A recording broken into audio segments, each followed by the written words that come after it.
Okay friends, ఈరోజు మనం మాట్లాడుకోబోయే topic పేరు lipid transport. Lipid transport normally మనం ఫుడ్ ఏదైతే తీసుకుంటామో ఫుడ్లో ఒకవేళ మనకి ఫైనల్లీ ట్రైగ్లిసరైడ్స్ ఏదైతే ఉంటాయో అది మనకి ఫస్ట్ మౌత్లో లింగ్యువల్ లైపేస్ వల్ల కొంచెం డైజెస్ట్ అవుతుంది. దాని తర్వాత స్టమక్ లోపలికి వస్తుంది. స్టమక్ లోకి వచ్చినప్పుడు గ్యాస్ట్రిక్ లైపేస్. ఓకే, దాని తర్వాత ప్యాంక్రియాస్ అంటే డియోడినం లోపలికి వచ్చినప్పుడు డియోడినం లోపలికి వచ్చినప్పుడు ప్యాంక్రియాటిక్ సెక్రేషన్స్ వచ్చేసి ప్యాంక్రియాటిక్ లైపేస్. ప్యాంక్రియాటిక్ లైపేస్ ఏం చేస్తుందంటే such as colipase and cholesterol esterase. Colipase and cholesterol esterase ఇవేం చేస్తున్నాయంటే it degrades the triglycerides to free fatty acids and cholesterol లెక్క బ్రేక్ చేస్తుంది. ఓకే, అండ్ ఫైనల్గా మనకి ఇంటెస్టైన్ ల్యూమెన్లో ఏమేమి ఉంటుంది? ఇంటెస్టైనల్ ల్యూమెన్లో bile salts plus free fatty acids, cholesterol and fat soluble vitamins such as A, D, E, K ఇవన్నీ కలిసి మనకి మైసిలి లెక్క ఫామ్ అవుతుంది. ఓకే, మైసిలి అంటే bile salts, free fatty acids, cholesterol, fat soluble vitamins such as A, D, E, K. దాని తర్వాత ఇవి to the intestinal brush border లోపలికి బై ప్యాసివ్ డిఫ్యూజన్కి ఇంటెస్టైనల్ సెల్ లోపలికి వెళ్తుంది. Enter in to the intestinal cell లోపలికి enter అయిపోతుంది. Intestinal cell లోపలికి enter అయిపోయిన తర్వాత ఇక్కడ మళ్ళీ మనకి ఫ్రీ ఫ్యాటీ యాసిడ్స్ ఏదైతే ఉందో in the micelle it is reesterified into triglycerides. Okay, free fatty acids are reesterified into triglycerides. So, and it transported as chylomicrons. And intestinal cells లోనే మనకి those triglycerides which are from intestinal origin mediates the chylomicron secretion into the lymphatics, and only the particles originating from the intestines కి మనకి B48 అనే ఎపోలైపోప్రోటీన్ అనేది add అవుతుంది. This is the apolipoprotein B48 అనే apolipoprotein. This is the only particle originating from the intestine కి attach అయి ఉంటుంది. Next ఇది అయిపోయిన తర్వాత so what is the use of bile salts?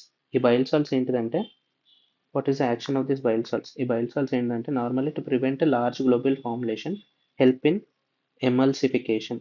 Bile salts help in emulsification ఎందుకంటే help in easy activation of lipases on the lipids. ఈ lipids మీద lipases act చేయాలంటే ఎమల్సిఫై అవ్వాలి. ఎమల్సిఫై అంటే to prevent a large global formation and easy action of lipases on the lipids for helping in the digestion and absorption we need bile salts which help in emulsification. Okay, next ఇప్పుడు ఏమైంది? Dietary fat మైసిలి అయింది. మైసిలి అయిపోయిన తర్వాత lipids and single slick అయింది. దాని తర్వాత కైలోమైక్రాన్ లెక్క అయింది. కైలోమైక్రాన్ అనేది సర్క్యులేషన్కి వెళ్ళింది. ఇప్పుడు మనకి కైలోమైక్రాన్ విత్ ఎపో B48 అనేది ఇంటెస్టినల్ సెల్ నుంచి మనకి సర్క్యులేషన్ లోపలికి ఎంటర్ అయింది. సర్క్యులేషన్ అక్కడ నుంచి త్రూ థొరాసిక్ డక్ట్ అనేది మనకి ఇట్లా సబ్క్లేవియన్ వెయిన్ ఉంటుంది. సబ్క్లేవియన్ వెయిన్ అండ్ పైన నుంచి ఇంటర్నల్ జుగులార్ వెయిన్ ఉంటుంది. ఇవి రెండింటి మధ్యలోకి వచ్చి ఇక్కడ ఈ జంక్షన్ దగ్గర థొరాసిక్ డక్ట్ అనేది ఎండ్ అవుతుంది. ఓకే, థొరాసిక్ డక్ట్ అనేది ఎండ్ అవుతుంది. ఫ్రమ్ దేర్ అక్కడ నుంచి సుపీరియర్ వెయిన్ నుంచి హార్ట్కి వెళ్తుంది. హార్ట్ నుంచి ఫ్రమ్ ద లెఫ్ట్ వెంట్రికల్ అక్కడ నుంచి సిస్టమిక్ పంపింగ్ అనేది జరుగుతుంది. ఓకే, సిస్టమిక్ సర్క్యులేషన్ లోపలికి ఎంటర్ అవుతుంది. Thoracic duct at the junction of internal jugular vein and subclavian vein. అక్కడ థొరాసిక్ డక్ట్ నుంచి సుపీరియర్ వెయిన్ హార్ట్ నుంచి లెఫ్ట్ వెంట్రికల్ నుంచి సిస్టమిక్ సర్క్యులేషన్ లోపలికి ఎంటర్ అవుతుంది. Okay, now once it enters systemic circulation ఏమవుతుందంటే ఇప్పుడు నౌ ఫస్ట్ ఏంటిదంటే కైలోమైక్రాన్ plus దానికి ఎపో B48 అని ఉన్నది which says that chylomicron is from intestinal origin. దాని తర్వాత దీనికి HDL యాడ్ అవుతుంది. హెచ్డిఎల్కి మనకి ఏమేమి ఉంటాయి? నార్మల్గా 2 మాలిక్యూల్స్ ఆఫ్ ఎపో E ఉంటుంది. 2 మాలిక్యూల్స్ ఆఫ్ ఎపో E ApoE ఉంటుంది అండ్ 2 molecules ఆఫ్ ApoC2 ఉంటుంది. ఓకే, ఇవి రెండు మిక్స్ అయ్యి అంటే HDl donates the ApoE and ApoC2 to the chylomicron. Now chylomicron plus ApoB48 is normal. దానికి ఏమేమి యాడ్ అయితే it is added with ApoC2 and ApoE from the HDl. Okay, now this is called as chylomicron. ఈ chylomicron లో మనకి it is rich with triglycerides. Okay, triglycerides ఏదైతే ఉందో now first ఏంటిదంటే through the blood vessels. Okay, blood vessels endothelial cell దగ్గర మనకి lipoprotein lipase ఉంటుంది, LPL lipoprotein lipase ఉంటుంది. ఈ లైపోప్రోటీన్ లైపేస్ మీద this chylomicron rich with triglycerides and having 3 receptors, ApoB48, ApoC2 and ApoE. ఈ ApoC2 ఏదైతే ఉందో ApoC2 bind with lipoprotein lipase on the blood vessels, thereby donate triglycerides to adipocyte. Okay, donate triglyceride to adipocyte. Adipocyte లో triglycerides are taken and converted into free fatty acids. Sorry, triglycerides are donated as free fatty acids. Free fatty acids in the adipocytes are converted into triglycerides. Okay, ఇది నార్మల్గా ఫెట్ స్టేట్లో జరిగేది. Now ఇప్పుడు ఏమవుతుంది, chylomicron remnant మిగులుతాయి. chylomicron remnant form అయితే chylomicron రెమినెంట్లో ఏముంటుంది, actually it has ApoB48, ApoC2 పోయింది, నో ApoE మాత్రమే ఉంటుంది. Okay, no this is called as chylomicron remnant. Second, ఈ chylomicron రెమినెంట్ అనేది లివర్ దగ్గరికి వెళ్తుంది, లివర్ హెపటోసైట్ దగ్గరికి వెళ్తుంది. లివర్ హెపటోసైట్ దగ్గరికి వెళ్ళి chylomicron remnant with ApoB48 plus ApoE. ఈ ApoE will bind to the ApoE receptor on the hepatocyte. Hepatocyte మీద ApoE receptor ఉంటుంది. So this will bind to this and it donates the rest triglycerides to the liver. Chylomicron remnant donate triglycerides to hepatocyte by interaction with the ApoE and ApoE receptor. ApoE and ApoE receptors వల్ల ఈ triglycerides అనేది లివర్లోకి పంపించేసి, లివర్లో ఏమవుతుంది, లివర్లో hepatic lipase ఉంటుంది. Okay, లివర్లో hepatic lipase ఉంటుంది. This hepatic lipase converts the triglycerides given by chylomicron remnant నుంచి triglycerides ఏదైతే ఉందో దాన్ని డిగ్రేడ్ చేసుకొని ఫ్రీ ఫ్యాటీ యాసిడ్స్ లెక్క కొలెస్ట్రాల్ లెక్క కన్వర్ట్ చేసుకుంటుంది by hepatic lipase from the liver. So ఇది అయిపోయింది. Now third section. Now liver నుంచి, ఓకే, లివర్ నుంచి ఒరిజినేట్ అయ్యేది VLDL ఒరిజినేట్ అవుతుంది. VLDL consist of triglycerides, cholesterol plus liver నుంచి ఒరిజిన్ అయ్యే వాటికి ApoB100 మాలిక్యూల్ ఉంటుంది. It is an ఎపోలైపోప్రోటీన్ given to the triglycerides and cholesterol originating from liver. Okay, ఇప్పుడు ఇది ఏదైతే ఉంటుందో ఇది కూడా same, it binds with HDL దగ్గర ఏమేమి ఉంటుంది, ApoC2 ఉంటుంది అండ్ ApoE మాలిక్యూల్స్ ఉంటాయి. 2 molecules of ApoC2 and 2 molecules of ApoE. అది HDLకి డొనేట్ చేసిన తర్వాత now VLDL has ApoB100 as it is and ApoB100 as it is with triglycerides and cholesterol.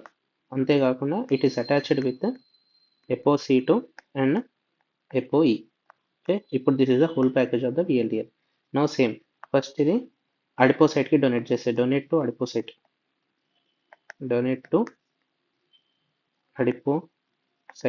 ఇట్లా VLDL with ApoC2, ApoE and ApoB100 triglycerides and cholesterol. ఇది వెళ్ళి with ApoC2 receptor bind with the receptor on endothelial cell and అక్కడ నుంచి అడిపోసైట్కి ఇస్తుంది. Okay, అడిపోసైట్కి. So ఇక్కడ lipoprotein lipase అనేది help చేస్తుంది. Through the lipoprotein lipase ఇక్కడ ఎపోసి2 అనేది బైండ్ అవడం వల్ల ట్రైగ్లిజరైడ్స్ అనేది డొనేట్ చేస్తాయి, ట్రైగ్లిజరైడ్స్ అనేది డొనేట్ చేస్తుంది. అండ్ ఇక్కడ ట్రైగ్లిజరైడ్స్ ఆర్ కన్వర్టెడ్ ఇంటూ ఇక్కడ ట్రైగ్లిజరైడ్స్ ఫ్రీ ఫ్యాటీ యాసిడ్స్ లెక్క డొనేట్ చేస్తాయి, free fatty acids are converted into triglycerides. Okay, so ఇప్పుడు మనకి విఎల్డిఎల్ రెమినెంట్ మిగులుతాయి. విఎల్డిఎల్ రెమినెంట్లో ఏమేమి ఉంటాయి మనకి? ఎపోబి100, లో అమౌంట్ ఆఫ్ ట్రైగ్లిజరైడ్స్, కొలెస్ట్రాల్ ఎట్లుంది అట్లనే ఉంటుంది, అండ్ ఎపోఈ మిగులుతుంది. So this is VLDL remnant and this is called as IDL. Okay, VLDL remnant is called as IDL. అయితే నెక్స్ట్ సెకండ్ సేమ్ కైలోమెక్రాన్ డొమినెంట్కి ఏమైందో అలానే వెళ్తుంది. And it also enters the liver hepatocyte through apoE. అంటే IDL అని చెప్తాం. ఐడిఎల్లో ఏముంటాయి? Low amount of triglycerides with cholesterol amount and ఎపోబి100 అండ్ ఎపోఈ.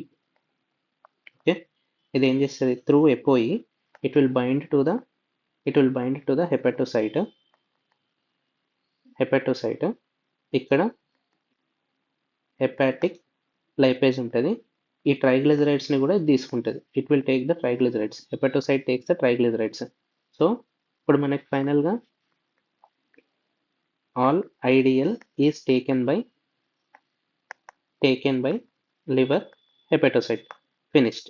నెక్స్ట్ థర్డ్, లివర్ నుంచి ఇంకోటి ఒరిజిన్ అవుతుంది. ఫ్రమ్ ద లివర్ నుంచి మనకి ఎల్డిఎల్ ఒరిజినేట్ అవుతుంది. ఎల్డిఎల్ ఆల్సో హ్యావ్ ఎపోబి100 along with the very low amount of cholesterol, very low amount of triglycerides and very high amount of cholesterol. So this is ideal. Epob100, triglycerides very low amount and cholesterol at the high amount from the liver. Okay, ఇది ఏదైతే ఉందో this is called as LDL. This LDL will reach to the peripheral tissue where it needs a cholesterol for synthesis of A, B, C, D. A for D for vitamin D, C for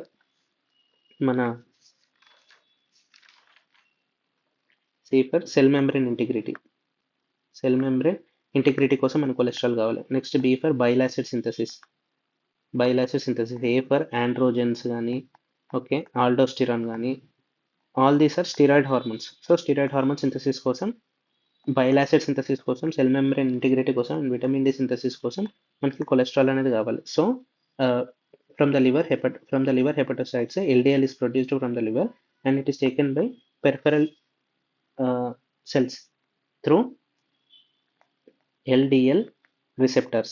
Okay, so LDL from the liver, అక్కడ నుంచి it falls on LDL receptor on the peripheral cell and it is taken into for production of this vitamin D కానీ, cell membrane integrity కానీ, bile acid synthesis కానీ and steroid hormone synthesis కానీ use అవుతుంది. So normally some applied points ఏంటిదంటే, నార్మల్గా LDL receptors are inhibited by PCSK9. Okay, PCSK9 inhibit చేయడం వల్ల LDL receptor degrades the PCSK9 degrades the LDL receptor. thereby ఏంటిది? LDL అనేది peripheral సెల్స్కి not able to uptake LDL into peripheral cells, therefore increase LDL in the serum. Okay, increase LDL in the serum. ఒకవేళ మనం if we inhibit the PCSK9,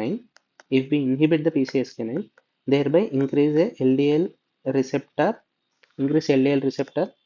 recycling, thereby decrease serum LDL. ఒకవేళ PCSK9 ని inhibit చేస్తే loss of inhibition on the LDL receptor, thereby increase LDL receptor recycling, thereby increase absorption of the LDL into the peripheral cells. Okay, ఇది అయిపోయింది. Next HDL గురించి discuss చేద్దాం. What is mean by HDL అనేది నార్మల్గా high density lipoprotein అని అంటాం. High density lipoprotein synthesis ఎట్లుంటుంది? నార్మల్గా synthesis of HDL small intestine నుంచి అండ్ లివర్ నుంచి మనకి నేసెంట్ HDL అనేది ప్రొడ్యూస్ అవుతాయి. నేసెంట్ HDLలో మనకి 2 molecules ఆఫ్ ఎపోసి2 ఉంటుంది, 2 molecules ఆఫ్ ఎపోఈ ఉంటుంది అండ్ ఎపోA1 ఎపో A1 ఉన్న ఏకైక ఎపోలైపోప్రోటీన్ ఇస్ HDL.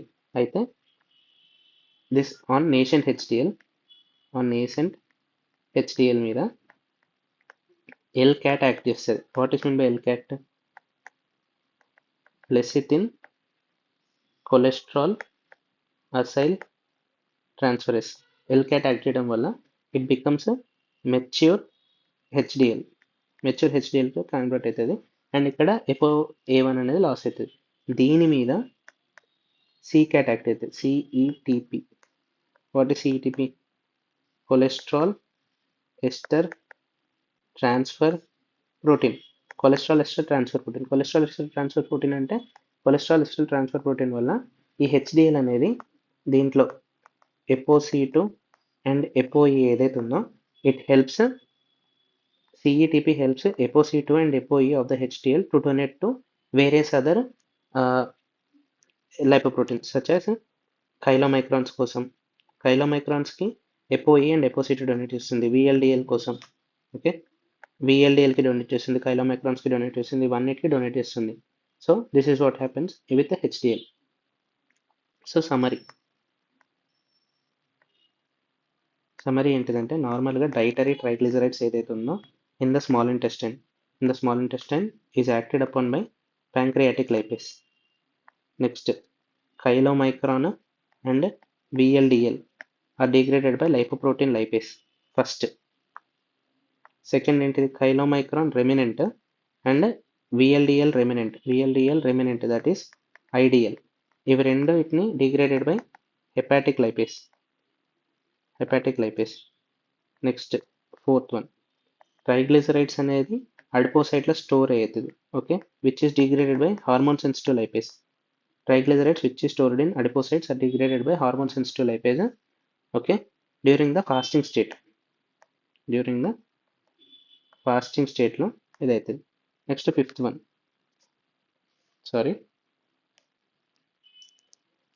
ఇక్కడ ఏమవుతుందంటే నార్మల్లీ LDL ఏదైతే ఉందో LDL receptor మీద on the peripheral tissue మీద యాక్ట్ అవుతుంది, which is degraded by LDL receptor is degraded by PCSK9 receptors తోటి ఇన్హిబిట్ చేస్తుంది, thereby increasing LDL in the serum. ఒకవేళ PCSK9నే మనం ఇన్హిబిట్ చేస్తే increase LDL receptor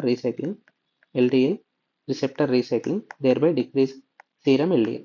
okay, next sixth one ApoB48 ఏదైతే ఉందో on intestinal origin cells ఏంటిది chylomicrons which are originated from the intestinal origin నుంచి ఏదైతే వస్తుందో వాటి మీద ApoB48 ఉంటుంది. It is done by RNA editing. ఈ లైన్ గుర్తుపెట్టుకోవాలి, RNA editing. Next it helps the chylomicron secrete in to the lymphatics. Next ఇప్పుడు చూసుకుంటే HDL and LDL contains most of the maximum amount of cholesterol. HDL and LDL consist of maximum amount of cholesterol and it is used for synthesis of A, B, C, D. D for vitamin D synthesis, C for cell membrane integrity, B for bile acid synthesis and A for androgens కావచ్చు, aldosterone కావచ్చు and all the steroid hormone synthesis కోసం మన cholesterol అనేది కావాలి. So this is what happens. Chylomicrons అనేది from the intestinal epithelial cell, liver నుంచి VLDL, IDL is produced from degradation of the VLDL and LDL is produced from the liver by hepatic lipase. అక్కడ నుంచి hepatic cholesterol for the peripheral tissue and receptor mediated endocytosis. Okay, and HDL అనేది peripheral tissues నుంచి వస్తుంది. Okay, HDL అనేది small intestine and liver నుంచి వస్తుంది. What is the use of HDL use ఇక్కడ discuss చేద్దాం. HDL అనేది ఇది రివర్సల్ ఆఫ్ యాక్షన్. నార్మల్గా లివర్ నుంచి సింథసిస్ అయిన కొలెస్ట్రాల్ని మనము పెరిఫెరల్ టిష్యూకి ఇస్తున్నాం. HDL ఏం చేస్తుందంటే పెరిఫెరల్ టిష్యూ నుంచి కొలెస్ట్రాల్ అనేది లివర్కి ఇస్తుంది. Okay, what is this mean? Reverse cholesterol transport is the action of the HDL. and it donate ApoC2 and ApoE to chylomicron and VLDL. It donates ApoC2 and ApoE to the chylomicron and VLDL. And it is source ఎక్కడి నుంచి వస్తుంది, liver and intestine దగ్గర నుంచి nascent HDL అనేది produce అవుతుంది. And ఒక important point ఏంటిదంటే HDL is increased by alcohol.